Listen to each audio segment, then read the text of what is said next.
حضرت یونس کا یہ قرآنی واقعہ کیا کمال کا بھروسہ سکھا رہا ہے. کبھی تصور تو کرو اندھیری کال کوٹڑی ہوگی, مچھلی کے پیٹ میں ایک روشنی کی رمق نہیں آتی تھی, مگر وہ اللہ والے تھے, کہتے لا الہ الا انت سبحانک انی کنت من الظالمین. مولا میرا قصور ہے, تیرے سوا کوئی شان بیان کرنے کے لائق نہیں, تو ہی خالق, تو ہی مالک.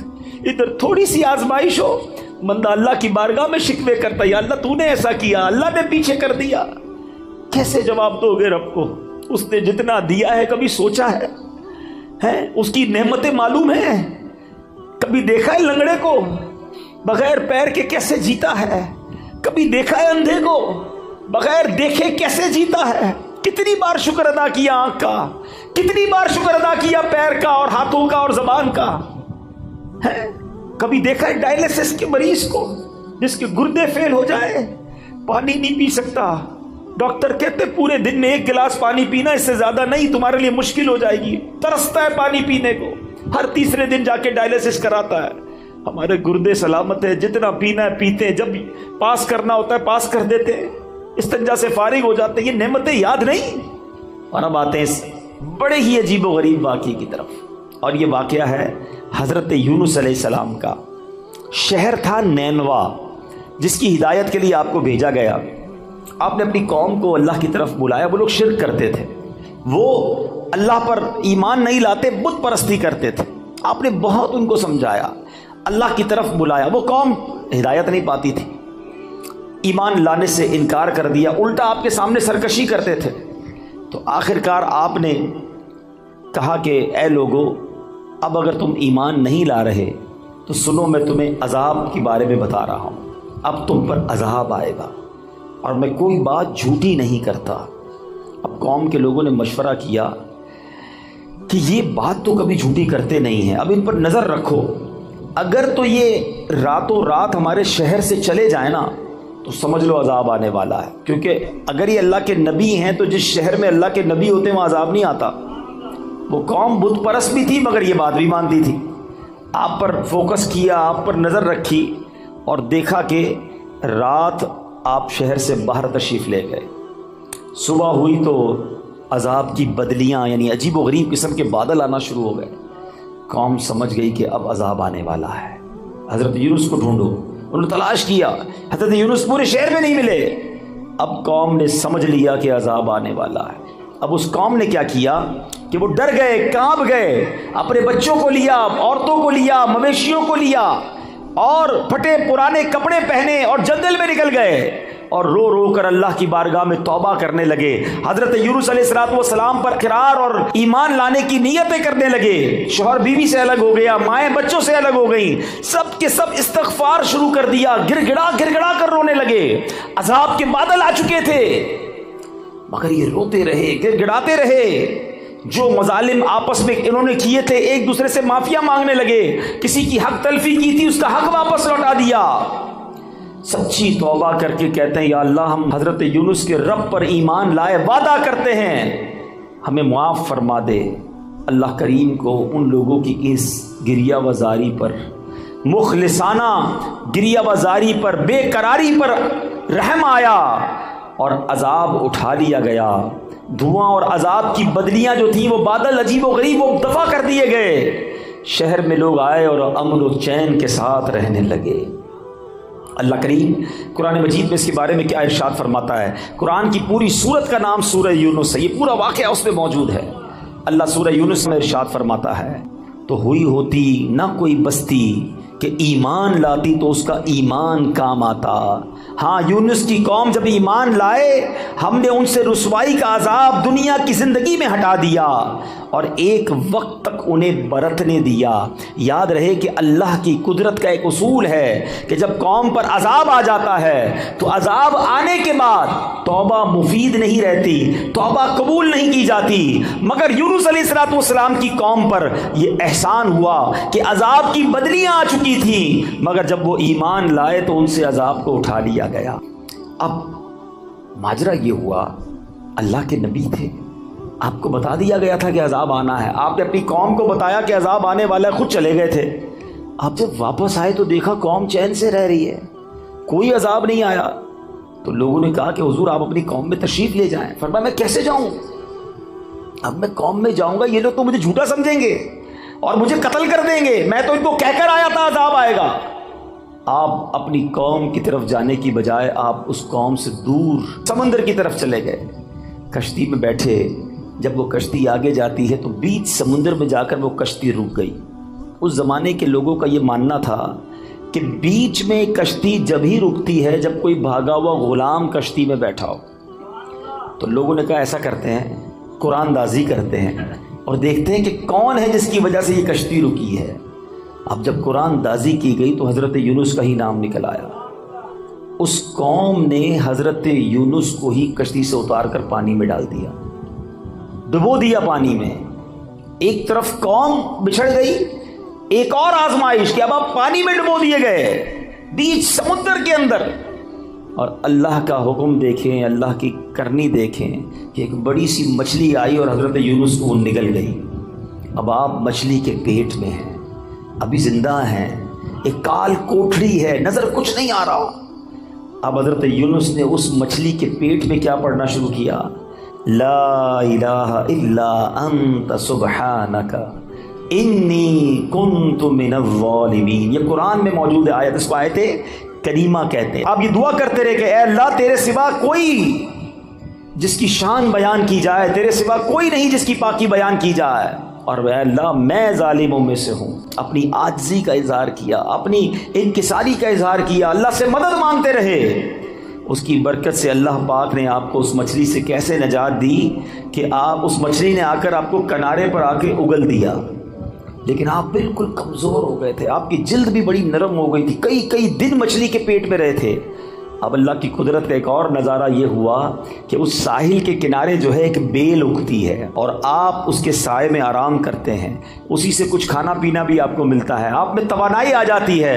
اور اب آپ اپنی قوم کی طرف جب جاتے ہیں تو قوم انتہائی محبت اور احترام کے ساتھ آپ کو ویلکم بھی کرتی ہے اور ایمان بھی لے آتے ہیں. یہ واقعہ میں نے بڑے مختصر انداز میں آپ کو سنا دیا. سورہ یونس کی تفسیر پڑھیں تو اندازہ ہوگا کہ اللہ کی قدرت کے کیسے کیسے نظارے قرآن میں موجود ہیں. عقل حیران ہو جاتی ہے کہ مچھلی کے پیٹ میں حضرت یونس علیہ السلام کیسے زندہ رہے. اللہ اکبر. تو اے میرے میٹھے اسلامی بھائیوں، اب اس واقعے سے ہمیں بہت کچھ سیکھنے کو ملتا ہے. ہمیں یہ سوچنا چاہیے کہ مچھلی کے پیٹ میں آپ کتنا ٹائم رہے. ایک روایت کے مطابق آپ کئی دن مچھلی کے پیٹ میں رہے، مگر اللہ پاک کی شان دیکھیں کہ رب نے بچانا تھا تو مچھلی کے پیٹ میں بھی بچائے رکھا ہے. زندہ رکھنا ہو کہتے ہیں جسے اللہ رکھے اسے کون چکھے. اب اس ایک قرآنی واقعے سے بہت کچھ سیکھنے کو مل رہا ہے. پہلی بات یہ سیکھنے کو ملی کہ سچی توبہ یہ اللہ کی رضا کا سبب ہے. کتنے گناہ کیوں نہ ہو جائیں، کتنی خطائیں کیوں نہ ہو جائیں، اس کی بارگاہ میں اگر گر گڑایا جائے تو وہ خاص کرم فرماتا ہے، وہ آتے عذاب ڈال دیتا ہے، وہ رحمت کی برکھا برساتا ہے. مگر پرابلم یہ ہے کہ آج ہم اللہ کی بارگاہ میں سر نہیں جھکاتے، اس سے سچی توبہ نہیں کرتے، اس سے دوستی نہیں کرتے. گناہ ہو گئے نا، مگر وہ کریم ہے، وہ رحیم ہے، اس سے مانگ لے معافی، مگر سچی معافی مانگے. یہ توبہ نہیں ہے کہ یا اللہ میری توبہ، یا اللہ میری توبہ، اور پھر دوسرے گناہوں کے پلان باقی ہیں. نہیں، سچی توبہ کہ اب نہیں کروں گا. جتنے گناہ ہیں وہ کریم کرم فرمائے تو ایک باری میں معاف فرما دیتا ہے. کیا خوبصورت شعر پنجابی شاعر کہتا ہے نا، کتنا کریم ہے میرا مالک. ایک گناہ میرے ماں پیو ویکھے مینوں عمری منہ نہ لاوے. ایک گناہ میرا ماں پیو ویکھے مینوں عمری منہ نہ لاوے. لکھ گناہ میرا مالک ویکھے او پھر بھی پردے پاوے. کتنی خطائیں ہیں مگر وہ رب پھر بھی روزی دے رہا ہے، پھر بھی کھانا دے رہا ہے، پھر بھی سانسیں دے رہا ہے، پھر بھی ہم آنکھیں حرام دیکھتی ہیں مگر وہ اندھا نہیں کر رہا. ہمارے ہاتھ غلط کام کرتے ہیں مگر وہ ہاتھ واپس نہیں لے رہا. پیر گناہوں کی طرف جا رہے ہیں مگر وہ لنگڑا نہیں کر رہا. لیکن اس کا مطلب یہ نہیں کہ ہمیں جواب نہیں دینا. قرآن ہی میں رب نے فرمایا یومئذ تحدث اخبارہا، ایک دن آئے گا کہ زمین اپنی خبریں دے گی. اور ایک اور جگہ قرآن کیا فرماتا ہے، ثم لتسألن یومئذ عن النعیم، ایک دن آنا ہے جس دن تم سے ایک ایک نعمت کے بارے میں سوال ہوگا، کیسے جواب دیں گے؟ اے دن رات گناہوں میں گزارنے والوں، اے نمازیں قضا کرنے والوں، اے نشہ اور شراب استعمال کرنے والوں، اے حرام روزی کمانے والوں، اے مسلمانوں کے دل دکھانے والوں، ماں باپ کی نافرمانی کرنے والوں، خدا کے واسطے سوچو اللہ کی بارگاہ میں کیسے پیش ہو سکیں گے؟ وہ کریم ہے، اس سے معافی مانگ لو، سچی توبہ کر لو۔ حدیث پاک میں آتا ہے التائب من الذنب کمن لا ذنب لہ، گناہوں سے توبہ کرنے والا ایسا ہے جیسا اس نے گناہ کیا ہی نہیں ہے۔ ایسا کریم مالک، اتنا رحیم مالک، پھر بھی اسے ناراض کریں۔ تو آج پہلا سبق، پہلا مدنی پھول تو اس بیان کا یہ دیجئے کہ ہم اپنے رب کی نافرمانی نہیں کریں گے، سچی توبہ کر لیں۔ ہاں سچی توبہ کر لیں، اور اللہ کریم ہے، اتنا رحیم ہے، وہ اپنے بندوں پر اب اس کی ماں سے 70 گنا زیادہ مہربان ہے۔ اب معافی مانگے وہ معاف فرما دے گا، اور پھر آئندہ گناہ نہ کریں، نمازوں کی پابندی کریں، حرام کاموں سے اپنے آپ کو بچائیں، پھر دیکھیں آپ کی مشکلیں کیسے آسان ہوتی ہیں۔ بندہ کہتا ہے پتہ نہیں میرے کام ہی سیدھے نہیں ہوتے، نہ بیماریاں دور ہوتی ہیں، نہ پریشانیاں دور ہوتی ہیں، نہ روزی میں برکت ہوتی ہے۔ تم نے روزی دینے والے کو ہی ناراض کیا ہوا ہے، شفا دینے والے ہی تم سے ناراض ہے، جس نے عطائیں کرنی ہیں اسی کو تم نے ناراض کر دیا ہے۔ ارے اس کی رضا والے کام تو کرو، پھر دیکھو وہ کیسے رحمت کے دروازے کھولتا ہے۔ اب آتے ہیں اس واقعے کے دوسرے پہلو کی طرف کہ اللہ والے آزمائے جاتے ہیں، اللہ کے نیک بندوں پر امتحان آتا ہے، مگر وہ اللہ پر بھروسہ رکھتے ہیں۔ مچھلی کے پیٹ سے بھی زندہ واپس آ گئے حضرت یونس علیہ السلام۔ تو اگر آپ بھی کسی مشکل میں ہیں نا، پریشانی میں ہے، تو ہمت نہ ہاریں، اللہ پر بھروسہ رکھیں۔ پرابلم یہ کہ ہمارا رب پر بھروسہ ہی ختم ہو گیا، سب پر بھروسہ ہے، رب پر بھروسہ نہیں ہے۔ باقی دنیا والوں کی بات مانتے، یار فلاں منسٹر تو فلاں پیسے والا، فلاں عہدے دار رابطے میں ہوگا تو مسئلہ حل ہو جائے گا۔ نہیں میرے بیٹے اسلامی بھائیوں، جس کے ساتھ رب کی رحمت ہوگی اس کے سارے مسئلے حل ہو جانے ہیں۔ ان اللہ مع الصابرین، اللہ قرآن میں فرماتا ہے اللہ صبر والوں کے ساتھ ہے۔ تو صبر کر لو، اللہ کی رحمت ساتھ ہو جانی ہے نا، تو اللہ پر بھروسہ کریں۔ پرابلم یہ ہے کہ آج اللہ پر بھروسہ نہیں رہا۔ بعض اوقات تو ایسے جملے لوگ کہہ دیتے ہیں کہ وہ کفریہ کلمات کی طرف چلے جاتے ہیں۔ یقین جانیں اللہ کریم ہے، وہ رحیم ہے، وہ واقعی ہمارے لیے بہترین فیصلہ کرنے والا ہے، لیکن ہم بعض اوقات اس معاملے میں غلطی کر جاتے ہیں۔ ایسا نہ کریں۔ بزرگان دین اپنے بچوں کو توکل کا درس کیسے دیتے تھے؟ ایک بزرگ کے بارے میں آتا ہے، ان کا نام ہے احمد بن حرب رحمۃ اللہ تعالی علیہ۔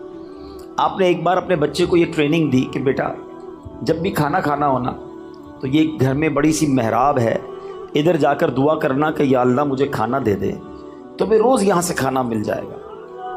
اور اپنی زوجہ سے کہا کہ ایسا کرو کہ روزانہ بچہ جب دعا کرے تو محراب میں پیچھے سے کھانا رکھ دینا، تاکہ بچے کی بچپن سے ٹریننگ ہو کہ اللہ سے مانگنا ہے، اللہ پر بھروسہ رکھنا ہے، روزی دینے والے جو ہے وہ رب ہے۔ ایسے ہی ہونے لگا، وہ بچہ دعا کرتا، ان کی زوجہ کھانا رکھ دیتی، وہ بچہ کھانا کھا لیتا۔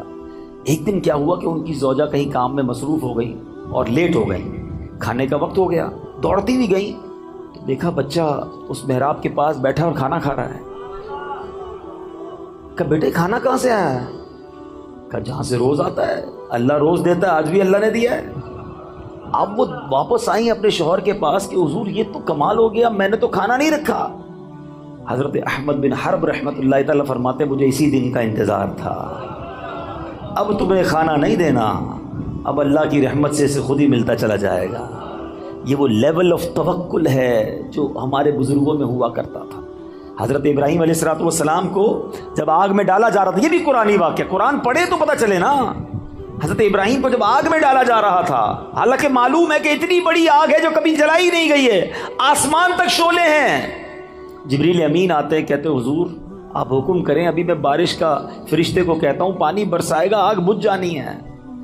فرمایا نہیں، میرا رب دیکھ رہا ہے، اگر وہ چاہے گا تو بچا لے گا، اور اس کی اگر رضا اس میں ہے کہ میں آگ میں چلا جاؤں تو میں راضی ہوں۔ ہاں وہ پنجابی شاعر کہتے ہیں نا، جے سونا میرے دکھ وچ راضی، میں سکھنوں چلے پاواں، یہ لیول آف توکل تھا نا۔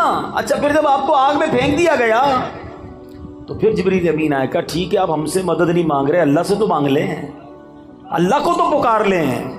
فرمایا مالک دیکھ رہا ہے، اگر اس کی رضا ہوئی تو اس نے بچا لینا ہے۔ اور ایسا ہی ہوا کہ جب حکم الہی ہوتا ہے تو وہ آگ جس میں آپ ایک روایت کے مطابق 40 دن رہتے ہیں، آپ کا بال بھی بیکا نہیں ہوتا ہے۔ شاعر مشرق ایسے ہی تو نہیں کہتے نا، آج بھی ہو ابراہیم سا ایمان پیدا۔ اصل مسئلہ یہ ہے ہمارا وہ ایمان کا لیول بہت ڈاؤن ہو گیا، اللہ پر وہ بھروسہ ہی نہیں رہا۔ اگر آج بھی ہو ابراہیم سا ایمان پیدا، آگ کر سکتی ہے انداز گلستان پیدا۔ آج بھی آگ باغ بن جائے گی، لیکن وہ لیول آف یقین، اللہ پر بھروسہ ہی نہیں ہے۔ ہم دعا بھی کرتے تو یہ سوچ کر پتہ نہیں پوری ہوگی کہ نہیں ہوگی، پھر کدھر سے پوری ہوگی۔ بھروسہ کرو اپنے مالک پر، وہ سب سے بڑا کارساز ہے، وہ عطا فرمانے والا، اس نے وعدہ کیا ہے ادعونی استجب لکم، مجھ سے مانگو میں تمہیں عطا کروں گا۔ سب سے مانگتے ہیں، رب سے نہیں مانگتے۔ سب پر بھروسہ ہے، رب پر بھروسہ نہیں۔ حضرت یونس کو مچھلی کے پیٹ میں بھی بھروسہ تھا، کہتے اللہ مجھ سے غلطی ہو گئی، تیرے سوا کوئی اور نہیں پاکی بیان کرنے کے لائق، لا الہ الا انت سبحانک انی کنت من الظالمین۔ اللہ نے مچھلی کے پیٹ سے رہائی عطا فرما دی۔ تم تھوڑی مشکل میں شکوے کرتے ہو، تھوڑی پریشانی میں شکوہ شکایت کرنے لگ جاتے ہیں۔ نہیں میرے پیچھے اسلامی بھائی، اور ایک یہ حضرت ابراہیم کے واقعے سے ایک اور بات بھی سیکھنے کو ملتی ہے، ہر بات جو ہے نا وہ دماغ سے نہیں فیصلہ کیا جاتا۔ کچھ لوگ کیلکولیٹر پہ چل رہے ہوتے ہیں، یار زکوٰۃ دیں گے تو پیسے کم ہو جائیں گے، اور صدقہ دیں گے تو اور کم ہو جائیں گے۔ ہر چیز حساب کتاب اور دماغ سے نہیں ہوتی ہے، کچھ فیصلے دل سے بھی کیا کرو۔ عقل والوں کے نصیبوں میں کہاں ذوق جنوں، عقل والوں کے نصیبوں میں کہاں ذوق جنوں، عشق والے ہیں جو ہر چیز لٹا دیتے ہیں۔ یہ جو چھلانگ لگائی گئی تھی نا آگ میں، قرآنی جو واقعہ حضرت ابراہیم نے، یہ فیصلہ کیسے ہوا؟ کیا خوبصورت بات شاعر لکھتے ہیں، فرماتے بے خطر کود پڑا آتش نمرود میں عشق، عشق نے چھلانگ لگائی تھی، دماغ اور عقل کا کام نہیں تھا ادھر۔ عقل تو کہتی تھی جل کے راکھ ہو جاؤ گے، مگر عشق کے فیصلے نرالے ہوتے ہیں۔ بے خطر کود پڑا آتش نمرود میں عشق، عقل تھی محو تماشائے لبے بام، ابھی عقل تو ادھر ہی سوچ رہی تھی، عشق نے اپنا کام کر دیا۔ اللہ کرے وہ ایسا عشق رب سے نصیب ہو جائے، ایسا توکل نصیب ہو جائے، جب راہ خدا میں خرچ کرنے کی باری آئے تو عقل کہتی نہیں خرچ کرو کم ہو جائیں گے، عشق کہتا ہے جس نے دیا ہے وہ اور عطا فرمائے گا۔ اس کے نبی کا وعدہ ہے، خدا کی قسم کھا کر میرے آقا فرماتے ہیں اللہ کی راہ میں خرچ کرنے سے مال کم نہیں ہوتا، میرے آقا نے فرمایا یقیناً کم نہیں ہوتا ہے۔ یہ وہ لیول ہے اللہ اور اس کے رسول سے محبت کا جو ہمیں سیکھنا، اور یہ قرآن سکھا رہا ہے۔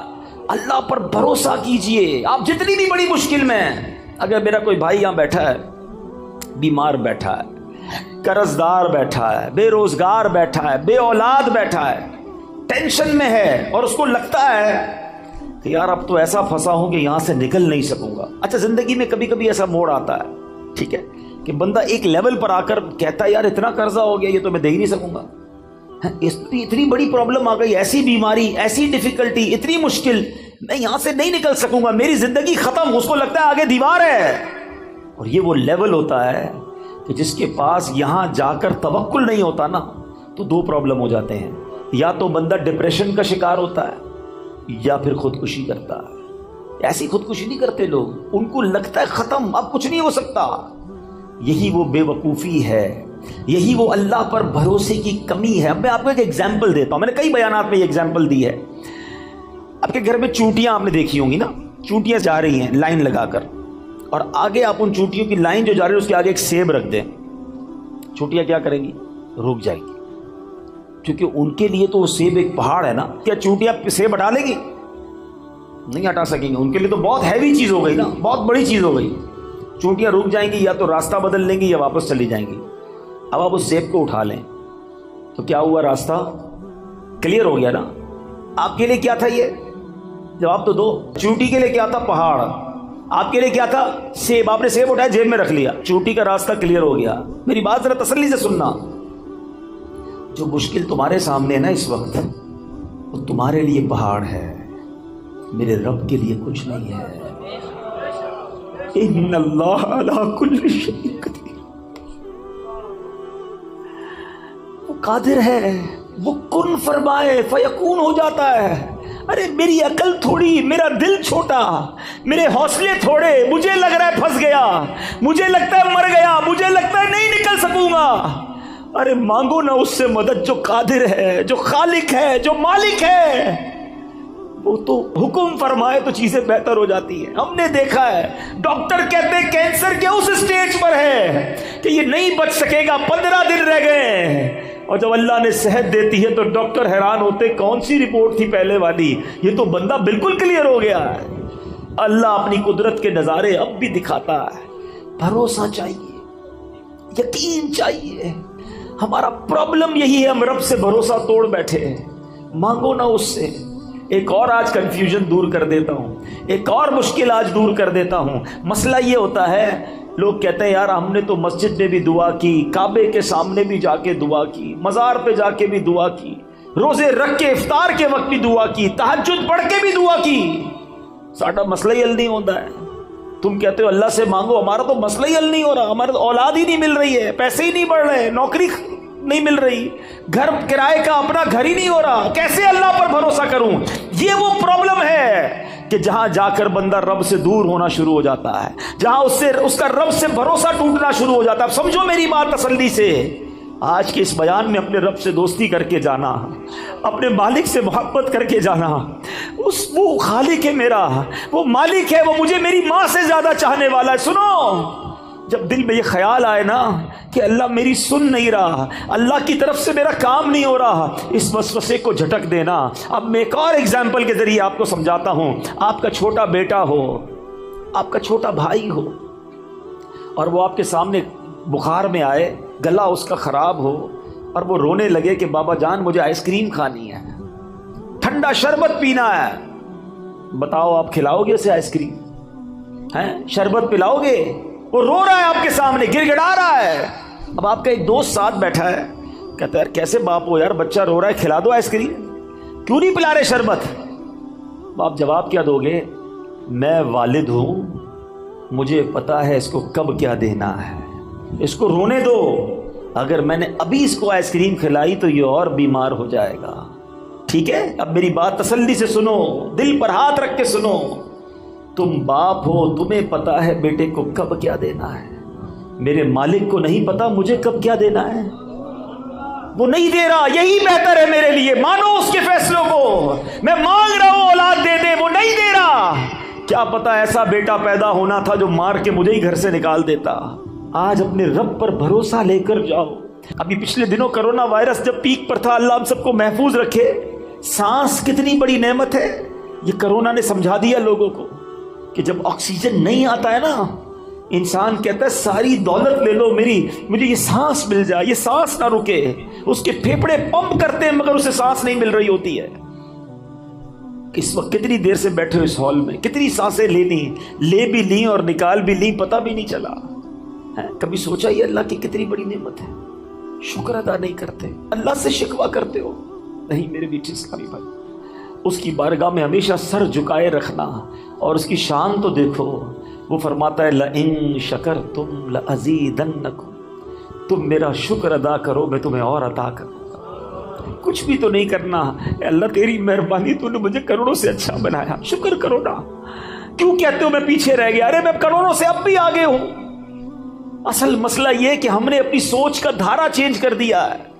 اگر آپ کو پرسکون زندگی گزار رہی ہے، میں آج آپ کو فارمولہ دیتا ہوں، اگر پرسکون زندگی گزار رہی ہے نا، تو نیکیوں میں اپنے سے آگے والے کو دیکھو، نعمتوں میں اپنے سے پیچھے والے کو دیکھو. ہمارا معاملہ ہی الٹا ہے، ہم نیکیوں میں پیچھے والے کو دیکھتے ہیں. ہم کہتے ہیں یار میں 5 وقت نماز پڑھتا ہوں، وہ تو پڑھتا ہی نہیں ہے. میں چلو رمضان میں روزے رکھتا ہوں، تھوڑے بہت چھوٹ جاتے ہیں، اس کے تو ایک بھی نہیں ہے. غلط آدمی کو دیکھ کر اپنے آپ کو سیٹسفائی کر رہے ہیں. اگر تم 5 وقت نماز پڑھتے ہو تو تہجد گزار کو دیکھو نا کہ یار وہ تہجد پڑھتا ہے، میں نہیں پڑھتا. وہ قرآن پڑھتا ہے، میں نہیں پڑھتا. وہ تو ماشاءاللہ کاروبار کے ساتھ ساتھ دین کا کام بھی کر رہا ہے، میں نہیں کر رہا. میں کب کروں گا؟ اسے دیکھو نا جو تم سے نیکیوں میں آگے بڑھ گیا. نیکیوں میں اپنے آگے والوں کو دیکھے، اور نعمتوں میں اپنے سے نیچے والے کو دیکھو. اگر تم غریب ہو ہیں, کرائے کے گھر میں رہتے ہو, تو سوچو بہت سارے لوگ جھونپڑیوں میں رہتے ہیں, روڈوں پہ سوتے ہیں, جیلوں میں پڑے ہوئے ہیں. اللہ نے مجھے الحمدللہ اپنا گھر تو دیا, چھت تو دی ہے نا. کبھی پسند کا کھانا نہیں ملتا تو کہتے ہو پیچھے رہ گیا. کئی لوگ ایسے ہیں جو 2 دن تک کھانا نہیں کھا سکتے, مانگ کر کھاتے ہیں. اللہ نے ایسا تو نہیں بنایا نا. کروڑوں سے اچھے ہیں ہم اس وقت بھی, کروڑوں سے اچھے. اپنی اوقات پتہ کرنی ہو نا تو پیر محل میں بھی کوئی ہاسپٹل ہوگا, کوئی بڑا ہاسپٹل ہو نا, اس کے ایمرجنسی وارڈ میں چلے جایا کرو اور وہاں دیکھا کرو لوگ کیسی کیسی بیماریوں میں آ رہے ہیں. پھر تمہیں احساس ہوگا کہ صحت کتنی بڑی چیز ہے. ہر حال میں اللہ کا شکر ادا کریں. یہ قرآنی وعدہ یاد کر لو. میں دوبارہ کہتا ہوں, قرآن پڑھیں, خدا کی قسم وہ خزانہ ہے قرآن. پڑھیں تو سیکھنے کو ملے گا نا. قرآن کہتا ہے لَإِن شَكَرْتُمْ لَأَزِيدَنَّكُمْ, تم میرا شکر ادا کرو میں تمہیں اور عطا کروں گا. آج سے شکر سیکھ کر جاؤ, اللہ سے محبت سیکھ کر جاؤ, رب پر بھروسہ سیکھ کر جاؤ.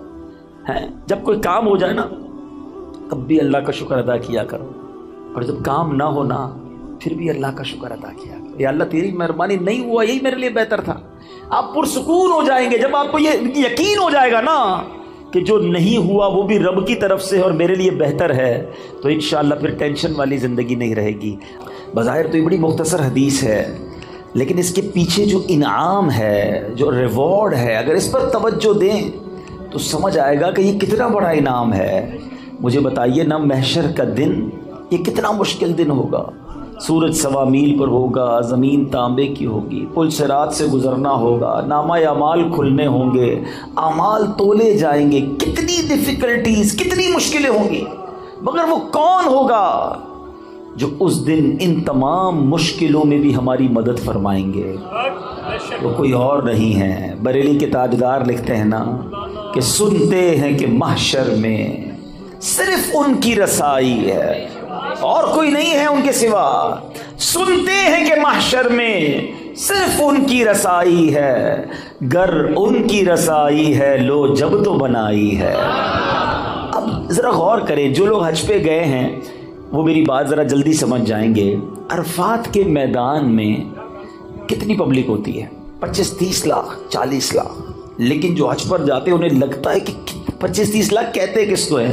تواڑی پنجابی میں کہتے ہیں لگ پتا جاتا ہے کہ عوام کہندے کس کو ہیں. اتنی پبلک, جدھر دیکھو سر ہی سر. ادھر جو ایک بار بندہ کھو جائے دوبارہ نہیں مل سکتا. 25-30-40 لاکھ لوگوں کا یہ عالم ہے, تو محشر میں کتنے لوگ ہوں گے؟ 8 ارب کے قریب تو اس وقت دنیا میں بندے ہیں, ٹھیک ہے. 7 ارب 90 کروڑ کے قریب تو دنیا کی آبادی پہنچ گئی ہے. تھوڑے دنوں میں یہ 8 ارب ہو جانی ہے. 8 ارب ابھی ہیں. حضرت آدم علیہ السلام سے لے کر صبح قیامت تک جتنے لوگ اس دنیا میں آئیں گے سب اس میدان میں موجود ہوں گے. رش کتنا ہوگا, ہجوم کتنا ہوگا. اچھا, اس میں جتنے مسلمان ہیں سب چاہتے ہیں کہ نبی پاک کے قریب ہو جائیں. ابھی اس ہال میں 1000-1500 شاید لوگ ہوں گے. کافی لوگ چاہ رہے ہیں آگے آنا, سب شاید مجھ سے مل بھی نہ پائیں. ایک بندے سے 1000 آدمی ملنے کی کوشش کرے تو مشکل ہو جاتی ہے. اربوں خربوں لوگ اگر نبی پاک کے قریب ہونا چاہیں تو کیسے ہو سکیں گے؟ اس کا مطلب قریب وہی ہو سکے گا جس کو آقا بلائیں گے. اب کس کو بلایا ہے سوچ لو. آقا فرماتے تم میں سے میرے قریب وہ ہوگا جس نے دنیا میں زیادہ درود پڑھے ہوں گے. اب درود پڑھنا تو قیامت کے دن نبی پاک کے قرب کا ذریعہ ہو گیا. اتنے رش کے اندر میں کیسے قریب پہنچوں گا؟ اللہ اکبر. اور جب قریب پہنچ گئے نا تو پتہ پھر مسئلہ کیا ہونا ہے, آسانی کیسے ہو جائے گی. بہت پیاس لگے گی سنا ہے محشر کے دن, مگر اعلیٰ حضرت کہتے ہیں ٹھنڈا ٹھنڈا میٹھا میٹھا پیتے ہم ہیں پلاتے یہ, اپنی بنی ہم آپ بگاڑیں کون بنائے بناتے یہ ہیں. ارے جب باپ بھی نہیں پوچھے گا, وہ باپ جو آج بچوں کے لیے ڈبل ڈیوٹی کرتا ہے, مگر قیامت کے دن ایسے نفسا نفسی کا عالم ہوگا کہ نہ باپ پوچھے گا نہ ماں کام آئے گی. سنو میرے آقا اس دن کیا کریں گے, ماں جب اکلوتے کو چھوڑے آ کہہ کے بلاتے یہ ہیں، باپ جہاں بیٹے سے بھاگے لطف یعنی کرم وہاں فرماتے یہ ہیں۔ اللہ اکبر، اس سے سیکھنے کو یہ مل رہا ہے کہ اگر محشر کے دن کی سختیوں سے بچنا ہے، ڈیفیکلٹیز سے بچنا ہے، تو آقا کے قریب جانا ہے، اور آقا کے قریب جانا ہے تو درود پاک کثرت سے پڑھنا ہے۔ تو آج سارے اسلامی بھائی نیت کریں، اتنا سارا ٹائم ہم موبائل فون کے ساتھ گزارتے ہیں، گھنٹوں گزر جاتے ہیں سوشل میڈیا پر فالتو میں، لیکن درود نہیں پڑھتے، ذکر نہیں کرتے، تلاوت نہیں کرتے۔ یہ زندگی بیکار نہ گزاریے، پلیز اپنی زندگی کو قیمتی سمجھیے۔ ایک ایک سانس یہ اللہ کی نعمت ہے، جتنا ہو سکے عبادت میں، ذکر و درود میں، نیکی کے کاموں میں صرف کریں۔ آئیے مل کر محبت کے ساتھ بآواز بلند درود پاک پڑھ لیں۔ صلو علی الحبیب صلی اللہ تعالی علی محمد صلی اللہ علیہ وسلم۔ آج میں مختصراً ایک ایسا واقعہ آپ کو میں نے سنانا ہے کہ جو قرآنی واقعہ ہے، اللہ کے نبی کا واقعہ ہے۔ اس واقعے کو سنانے کے میرے دو مقصد ہیں۔ ایک تو قرآن کا واقعہ سنیں گے، اس واقعے میں جو میسج ہے وہ ہم لینے کی کوشش کریں گے، اور دوسرا مقصد یہ ہے کہ یہ واقعات تو ہمیں پتہ ہونے چاہیے تھے۔ اللہ کے کلام میں یہ واقعات موجود ہیں، مگر بہت بڑی تعداد ہے جو قرآن سے دور زندگی گزار رہی ہے۔ ہمیں شاید دنیا کی بہت ساری معلومات ہے، لیکن مسلمان ہونے کے باوجود قرآن کے بارے میں معلومات نہیں ہوتی ہے۔ نہ قرآن پورا تجوید سے پڑھا ہوتا ہے، نہ ترجمہ پڑھا ہوتا ہے، نہ تفسیر پڑھی ہوتی ہے۔ مجھے ایک بات بتائیں، پہلے صبح اٹھتے تھے نا لوگ، اللہ رسول کا نام لیتے تھے، اچھا پہلے پھر اس کے بعد اخبار پڑھتے تھے، اب اٹھتے ہی فون اٹھاتے ہیں پہلا کام، اور یہ دیکھتے ہیں کس کس کا میسج آیا ہے۔ جب تک ہمارے واٹس ایپ میسیجز، ہمارے جو بھی ہمیں پیغامات آئے، ہم سنتے نہیں، ہمیں چین نہیں آتا، کوئی اہم بات رہ نہ جائے۔ مجھے ایک بات بتاؤ، تمہارے دوست کا، تمہارے کاروباری ساتھی کا پیغام مس نہ ہو جائے، اس بات کا خیال ہے؟ اتنی عمر ہو گئی، اللہ کا پیغام قرآن تمہارے پاس آیا ہوا ہے، وہ پڑھ لیا، جان لیا رب نے کیا فرمایا ہے، اللہ نے ہمارے لیے کیا پیغام دیا ہے؟ کبھی سوچا آپ نے؟ قرآن تو ویسے ہی اللہ کا پیغام ہے، مگر خاص طور پر 89 آیتیں وہ ہیں جس میں اللہ نے براہ راست ڈائریکٹلی مجھ سے اور آپ سے بات کی ہے، اور کیا فرمایا؟ یا ایھا الذین آمنو، اے ایمان والو، اے ایمان والو۔ ہم ایمان والے ہیں نا، ہم سے بات ہوئی ہے، کیا ہم نے وہ 90 کے قریب آیتیں پڑھ لی؟ اللہ نے کیا فرمایا؟ مجھ سے کیا بات کی ہے؟ میری فیملی کا، میرے دوستوں کا، میرے بزنس کولیگز کا پیغام ڈسٹرب نہ ہو، اس کا خیال ہے۔ اللہ نے قرآن میں ہمیں پیغام دیا ہوا ہے، ہمارے پاس ٹائم ہی نہیں ہے۔ مرنے کے بعد کیا ہم یہ جواب دے سکیں گے کہ یا اللہ ٹائم نہیں تھا اس لیے قرآن نہیں پڑھ سکا؟ خدا را قرآن سے دور نہ رہیں، پڑھیں قرآن کو، اتنا کچھ موجود ہے۔ اور حدیث پاک کا مضمون ہے وہ دل ویران ہے جس میں کچھ قرآن نہیں ہے۔ سوچو کہ ہمارے دل میں کتنا قرآن ہے، ہم کتنا قرآن پڑھتے ہیں۔ اب میں قرآن کا واقعہ سناتا ہوں۔ ایک مقصد یہ ہے کہ قرآن سے محبت بڑھے، قرآن پڑھنے کا ذہن بنے۔ قرآن سے دور رہ کر زندگی اچھی نہیں ہے۔ یہ قرآن، وہ دیکھیں نا، ہمارے موبائل میں بہت سارے سافٹ ویئرز ہوتے ہیں اور روز کئی بار کھولتے ہیں، مگر جس دن میں اور آپ قبر میں جائیں گے نا، ہمارے سارے سافٹ ویئر آف لائن ہو جائیں گے۔ بلکہ کچھ دوست کہیں گے یار کئی دن ہو گئے آن لائن نہیں ہوا، اور بعد میں پتہ چلے گا یہ بندہ تو خود ہی آف لائن ہو گیا ہے، خود ہی دنیا سے چلا گیا ہے۔ اس کا مطلب یہ ہوا کہ قبر میں جا کر سارے سافٹ ویئر آف لائن ہو جائیں گے، مگر جس نے قرآن کو تھاما ہوگا یہ قبر میں بھی آن لائن رہے گا، یہ قبر میں بھی تمہارے ساتھ جائے گا، قبر کا نور بنے گا۔ تو کیوں نہ روز کچھ نہ کچھ قرآن پڑھا جائے۔ تو آئیے نیت کر لیں، پہلی نیت تو یہ کر لیں کہ ہم روز کچھ نہ کچھ قرآن پڑھیں گے انشاءاللہ، اس کو سمجھنے کی بھی کوشش کریں گے۔ ہے نا دعوت اسلامی آپ کے پاس، بچوں کے مدرسے الگ تو بڑوں کے مدرسے الگ، آن لائن مدرسہ الگ، آپ پڑھنے والے تو بنیں۔ ہر جگہ آپ کو فیسلٹی دعوت اسلامی دے رہی ہے کہ کسی طرح قرآن پڑھ لیں اور اسے سیکھ لیں۔